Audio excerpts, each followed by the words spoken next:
Одвоиме малку време да ја проучуваме Божјата реч со проповедта насловена Иднината на небото и иднината на светот. Имаше посебен собир каде што се собраа највлијателните лидери во светот. Една од темите за кои најмногу зборуваа таму беше иднината. Што ќе се случи со овој свет во иднина? Колку ќе напредува технологијата во иднина? Како ќе се промени животот наш во иднина? Така, тие разговараа за иднината. Откако го слушнав ова, помислив, каква ќе биде нашата иднина? Сите, не сте ли љубопитни? Дури и во секојдневието, ако го споредиме животот денес со тој пред 10 години, многу работи се промениле. Занимањата што некогаш беа популарни во минатото сега се сметаат за помалку важни.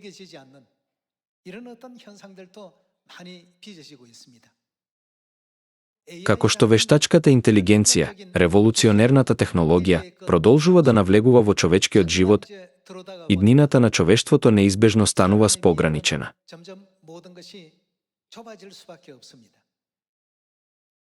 Денес, кога одите во болница, која операција мислите дека е поскапа? Операција извршена од човек или операција извршена од вештачка интелигенција или машина?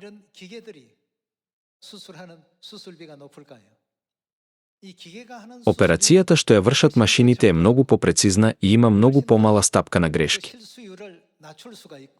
Хирургијата со вештачка интелигенција е позната како многу ветувачки метод во медицинската област.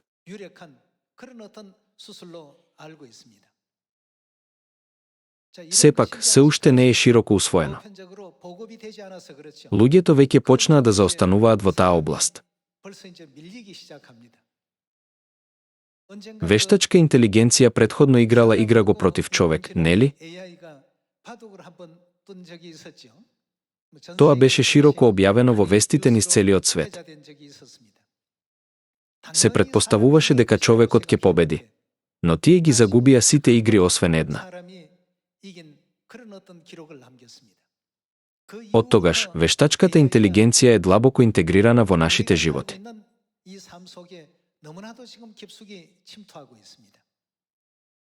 Вештачката интелигенција сега го врши целото кодирање и техничка работа што порано ја вршеа компјутерските експерти.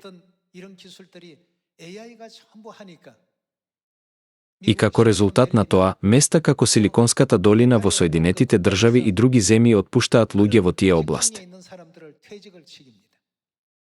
Едноставно кажано, како машините влијаат врз луѓето во однос на целата работа што ја извршувавме порано. Тие сега преземаат се. Тие постојано прикажуваат ваква иднина. Затоа, мислам дека навистина треба да размислиме зошто Бог вели: не бидете толку приврзани за земните работи. Медицинските професионалци веќе почнаа да заостануваат во болниците. А што е со луѓето во војската? Во минатото, бројот на војници што една земја ги имала често се користел како показател за утврдување на воената супериорност.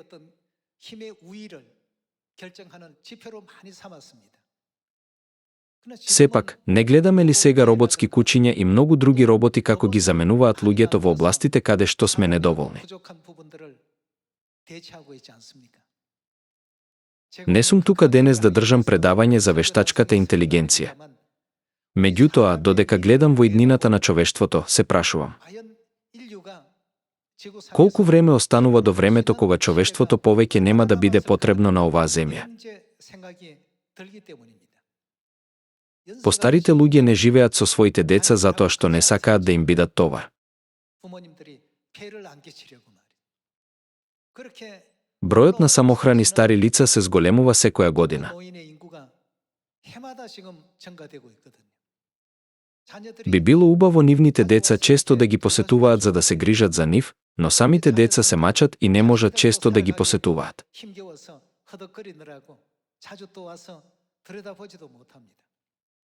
Затоа владата испраќа помагачи, но ова сега се менува, нели?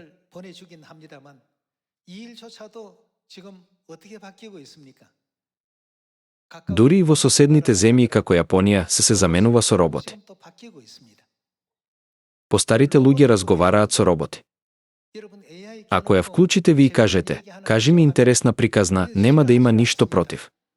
10 од 10 пати ќе ви раскаже приказна. Меѓутоа, ако побарате некого да ви раскаже нешто интересно, тој може да рече: зошто ме вознемируваш? Досадно им и не го сакаат. Општеството се движи кон оваа иднина. Дури и војниците во армијата се заменуваат со роботи. Луѓето не се потребни. Ви дури изведува операции во болниците.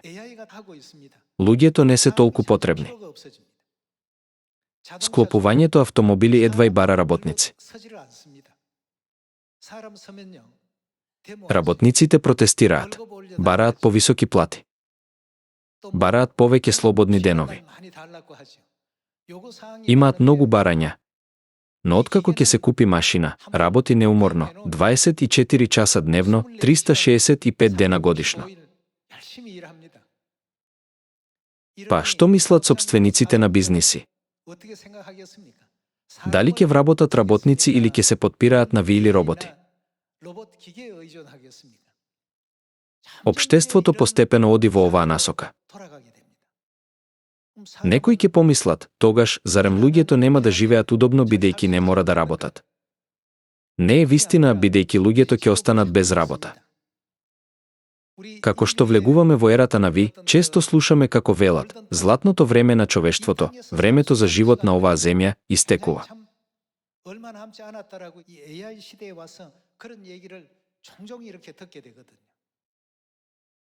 Сепак, ова не значи дека ви велам да живеете песимистички живот. Тогаш, кои се најсреќните луѓе што живеат на оваа земја денес? Какви животи живеат тие? Еднаш ја замолив вештачката интелигенција: ве молам, направете компјутерска анимација на новиот Ерусалим, квадратен, како полека се спушта од небото.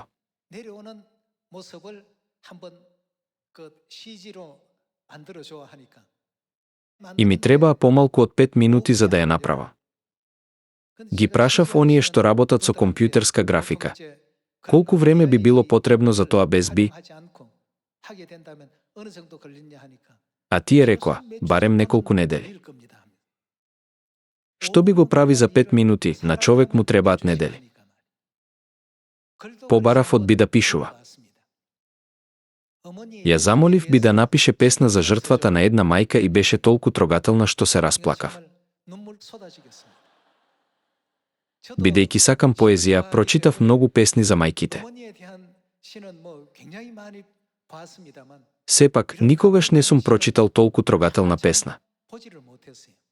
Ако побарам од би да напише песна, таа ја создава за помалку од секунда. Ако ја прашам интелигенцијата: планирам да присуствувам на настан на крајот од годината, напишете ми говор, цаа веднаш го создава и е многу подобар од она што го пишувам откако денови размислувам. Значи, кој би вработил човек? Пишува добро песни. Извонредно е добар во пишување текстови и компонирање музика. Сите живееме во такво време. Ме тера да помислам, луѓето што ги користат овие работи сега живеат во нов свет. Затоа се прашувам колку долго ќе трае ова златно време на човештвото.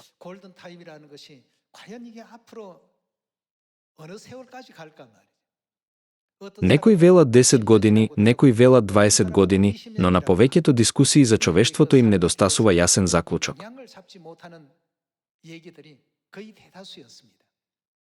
Сепак, без разлика колку напредна е интелигенцијата, дали може да го опише Царството небесно?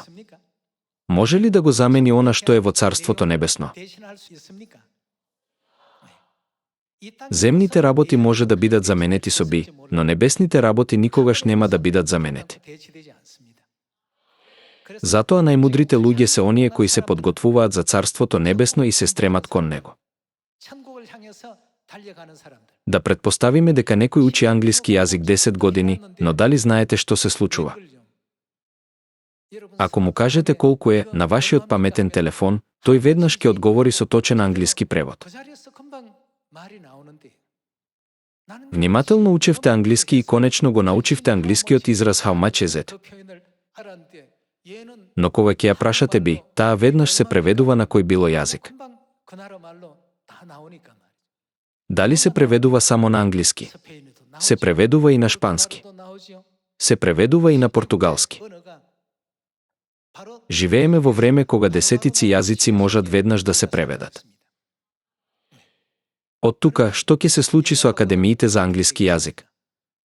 Тие постепено ќе се затвораат.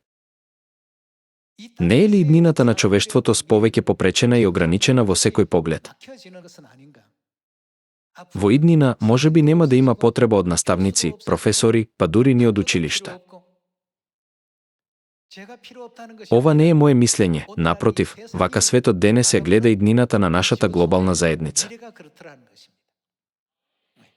Тоа е затоа што ако ја прашате вештачката интелигенција, таа обезбедува 10 до 100 пати подетални информации отколку училиштата. Ако ја прашате вештачката интелигенција, што е битката кај Трафалгар, таа веднаш ќе ви даде одговор.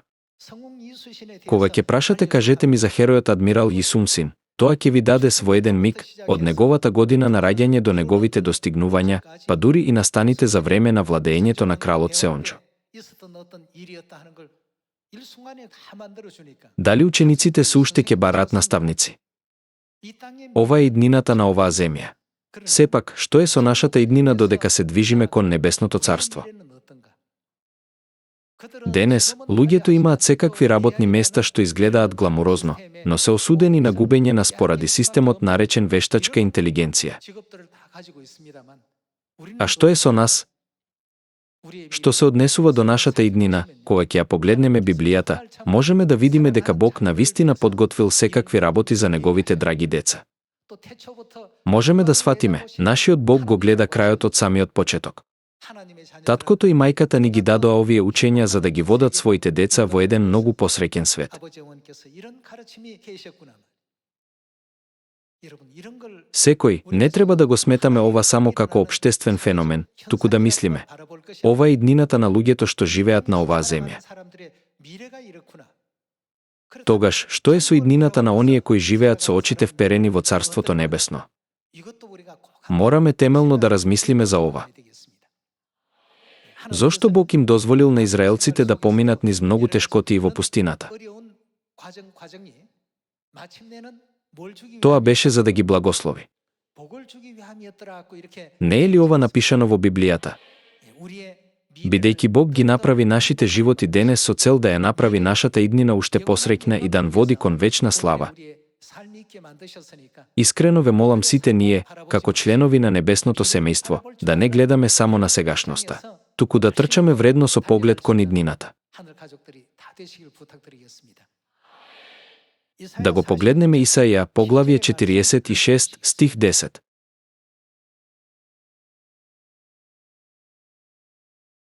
Во Исаија, поглавје 46, стих 10, Бог вели: Јас го навестувам во почетокот она што ќе биде на крајот. Тој го објави крајот од почетокот, односно од создавањето. Бидејќи Бог ги знае сите овие работи, тој ни вели: никогаш не тргнувајте по друг пат, туку следете го само патот што ви го заповедам.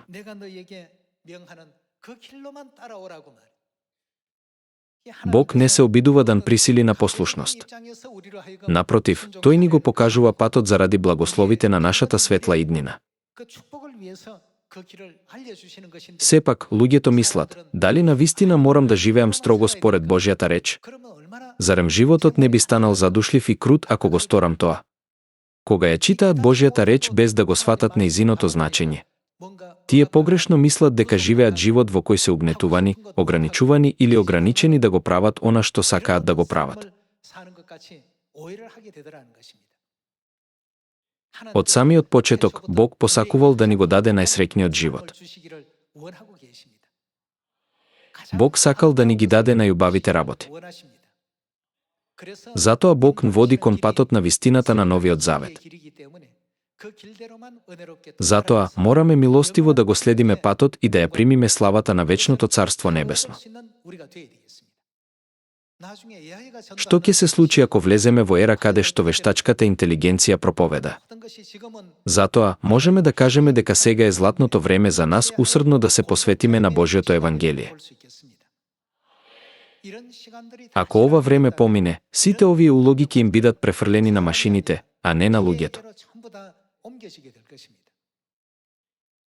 Пред да се случи ова, ве охрабрувам да имате верба дека ќе го дадете најдоброто од себе кога ќе имате улога и можност.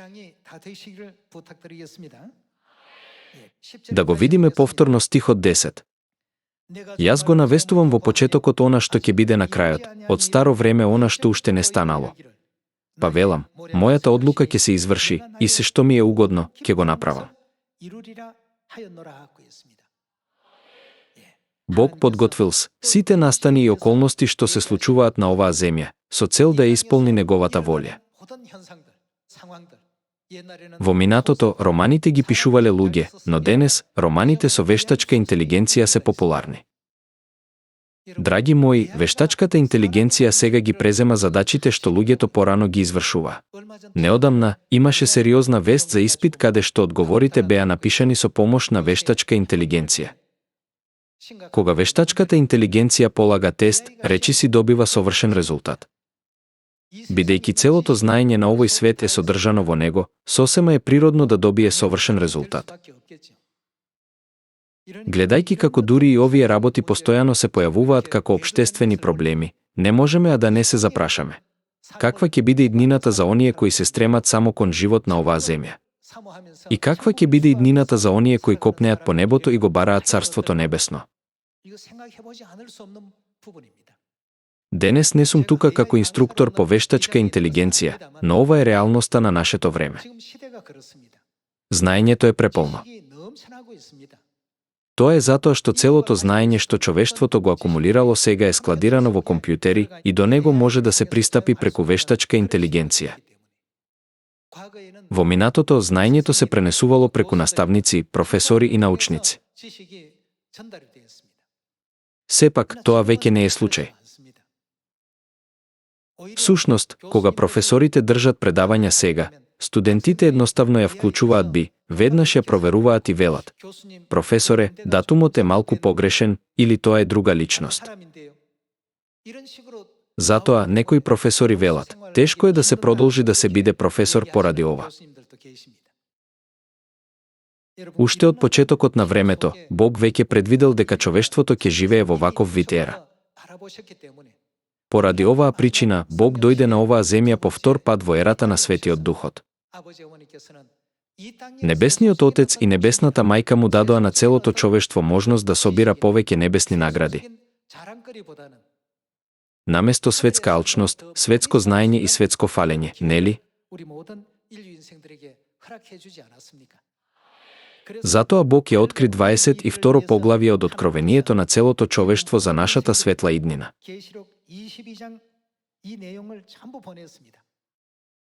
Поглавје 22 стих 17.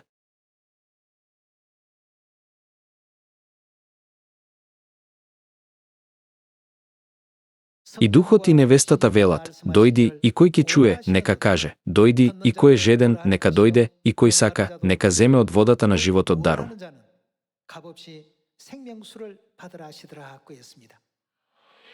За нашата светла иднина Бог дојде на оваа земја како духот и невестата. Бог го покани целото човештво да дојде кај духот и невестата, велејки: ако сте жедни, ако сте уморни, ако сте изморени од животот, ако ја сакате вистината, кои да сте, дојдете кај мене.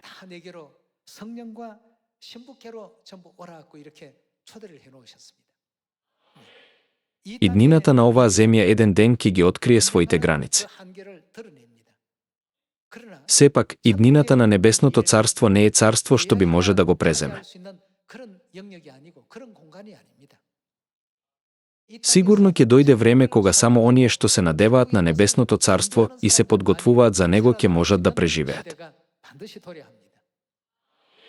Да го погледнеме 2 Коринтијаните поглавје 3 стих 6.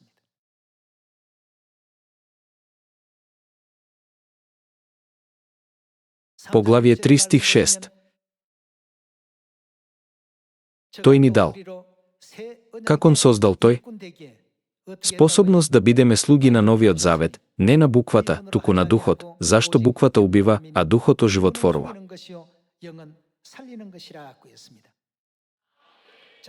Каква иднина сака Бог да му отвори на човештвото преку новиот завет?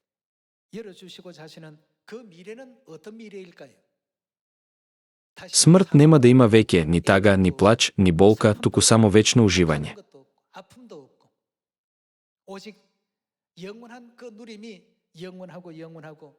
Бог ни го открива новиот завет за да ни даде свет каде што ќе се расплетува само вечна слава. Сепак, луѓето во светот сметаат дека јадењето и другите работи се поитни, па затоа не посветуваат многу време на ова. Заради нашата вистинска иднина, ако даваме само мал, недоволен дел од себе, посветуваме 99% од нашите животи на световните работи и само околу 1% од преостанатото време на она што навистина е важно. Тогаш верувам дека ова е моментот кога мораме да ги преиспитаме нашите вредности за иднината. Зошто Бог направи работници на новиот завет? Постои голема Божја волја да води во свет каде што смрт нема да има веќе преку новиот завет. За да ни даде свет каде што болка нема да има веќе и каде што сите страдања, маки и таги што ги доживеавме на оваа земја можат целосно да се смират.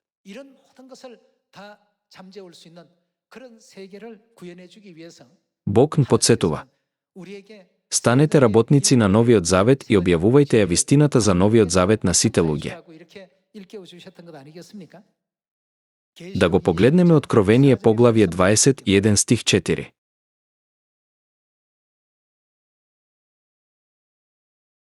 Да го видиме стихот 4.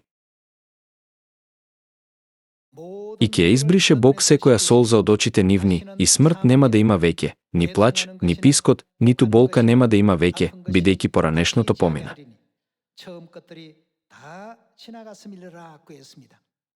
И седнатиот на престолот рече: ете, што прави тој? Сново создавам, и ми рече. Што рече тој? Напиши зашто овие зборови се вистинити и верни.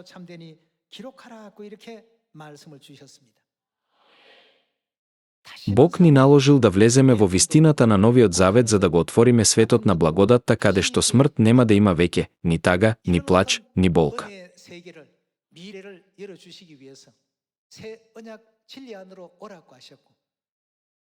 Нели духот и невестата го повикуваат човештвото велејки: дојдете кај мене. Бидејќи сме толку зафатени, ни недостасува слободно време, а бидејќи ни недостасува слободно време, честопати чувствуваме дека немаме време или можност да размислуваме духовно. Сепак, не живееме ли денес со надеж и очекување дека утре ќе биде подобро од денес? Потоа, можеме да се запрашаме: каков ќе бидам во иднина или каков ќе биде мојот живот во иднина? Кога станува збор за прашањето за иднината, треба повторно да го испитаме патот на верата по кој одиме.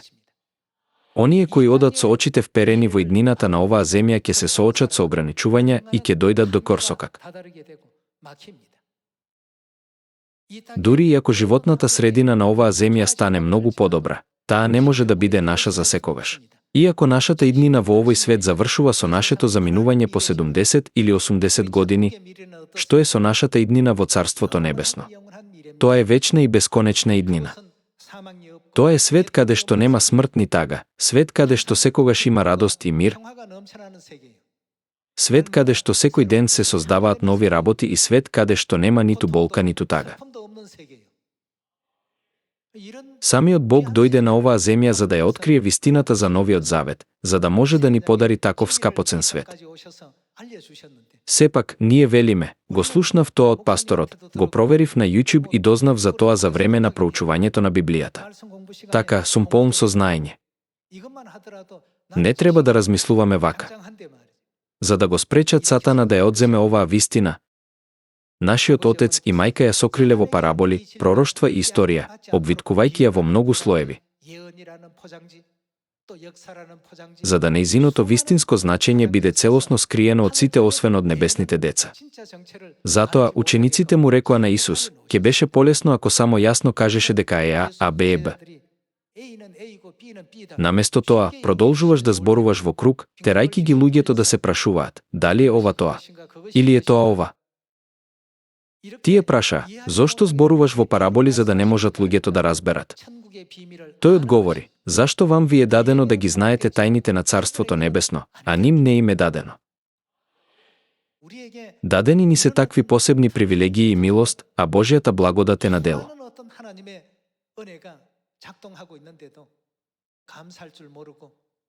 Не треба да го земаме здраво за готово, да не благодариме и едноставно да одиме во црква без вера. Искрено се молам оваа нова година да стане година во која ќе го посветиме нашето срце, душа, ум и сила на љубовта кон Бога, љубовта кон нашите ближни, љубовта кон нашите браќа и сестри и љубовта кон Евангелието и преку ова да можеме да продолжиме напред во обновена иднина. Да преминеме на поглавје 22. Иако Бог создал и подготвил толку многу прекрасни работи за нас, понекогаш на некои луѓе им недостасува вера во овие работи и постојано гледаат само на своите сегашни околности. Навистина е разочарувачки да се видат такви луѓе. Поглавје 22 стих 1. И ми покажа чиста река со вода на животот, бистра како кристал, која истечуваше од престолот на Бога и на јагнето. Сред главната улица и од двете страни на реката, дрвото на животот, што раѓа плодови 12 пати, давајки плод секој месец, а лисјата на дрвото служат за исцелување на народите. И нема веќе да има никакво проклетство. Престолот на Бога и на јагнето ќе биде во градот, неговите слуги ќе му служат. И ќе го гледаат лицето негово, а името негово ќе им биде на челата нивни. И ноќ нема да има таму, и не ќе има потреба од светило, ниту од сончева светлина, бидејќи Господ Бог ќе ги осветлува и ќе царува во вечни векови. Сите, таква иднина е нашата иднина. Бидејќи е запишано во Библијата, не смееме да го сметаме за обичен запис. Ова е пророштво за нас. Како протагонисти на ова пророштво, дали навистина живееме денес во согласност со Божјото пророштво? Не треба ли да размислиме за ова прашање за момент? Бог со труд и внимание ни ја подготвил оваа светла иднина.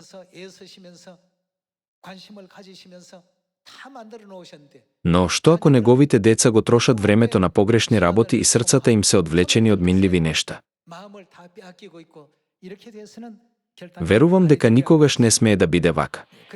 Затоа апостол Павле оставил важна порака во 2 Коринтијаните поглавје 4. Да преминеме на 2 Коринтијаните поглавје 4. Поглавје 4 стих 16. Затоа ние не паѓаме со духот, но ако нашиот надворешен човек тлее, внатрешниот од ден на ден се обновува. Зашто нашите сегашни незначителни страдања, малите неволи, ни донесуваат многу пообилна и вечна тежина на славата? Зашто ние не целиме кон видливото, туку кон? На што ги насочуваме очите? Невидливото. Што значи невидливото? Зарем не укажува на нештата што припаѓаат на небесното царство? Бидејќи видливото е времено, а невидливото. Како е невидливото? Вечно. Ако ја знаеме иднината што Бог ни ја подготвил и живееме денес со тоа разбирање, тогаш без разлика колку е тежок и исцрпувачки нашиот живот, тој воопшто нема да ни биде това. Постои свет на слава што ќе го наследиме и славни ветувања подготвени за нас. Не смееме да ги сметаме овие ветувања само запишани зборови запишани во Библијата. Сето ова ќе стане реалност. Се молам милостиво да ја дочекате новата година што Отецот и Мајката ни ја подготвија со таа вера. Во Евреите поглавје 11 се запишани многу извештаи за верата.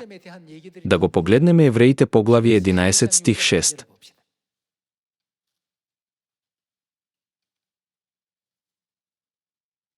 А без вера не е можно да му се угоди на Бога. Не е ли напишано на овој начин? Постои иднина за овој свет, но Бог исто така испланирал и подготвил иднина за небесните деца. Мораме да станеме оние со цврста вера во таа иднина. Светителите на раната црква претрпеле жестоки прогони. Понекогаш биле хранети со лавови во римските амфитеатри, а друг пат биле убивани со горење како човечки факели. Сепак, тие не се каеле за животите што ги живееле. Која била причината? Не беше ли тоа поради иднината што им ја ветил Бог? Тоа беше затоа што имаа вера. Оние на кои им недостасува вера во иднината честопати се наоѓаат во неможност да живеат правилен живот на вера, ниту пак се способни правилно да живеат на овој свет.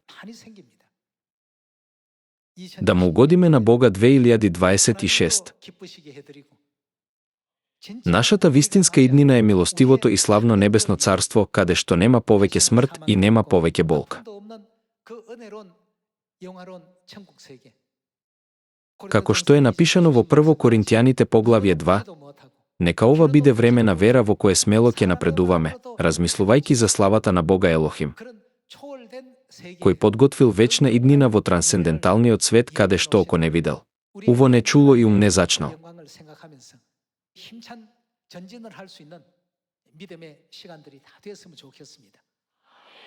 Колку е послаба нашата вера во иднината, толку помалку можеме да дејствуваме. Што се случува ако нечија вера во иднината е толку силна како верата на Исус Навин? Што би рекле тие за Навидум неосвоивата тврдина Ерихон? Тие би имале вера да кажат, тие се нашиот леб.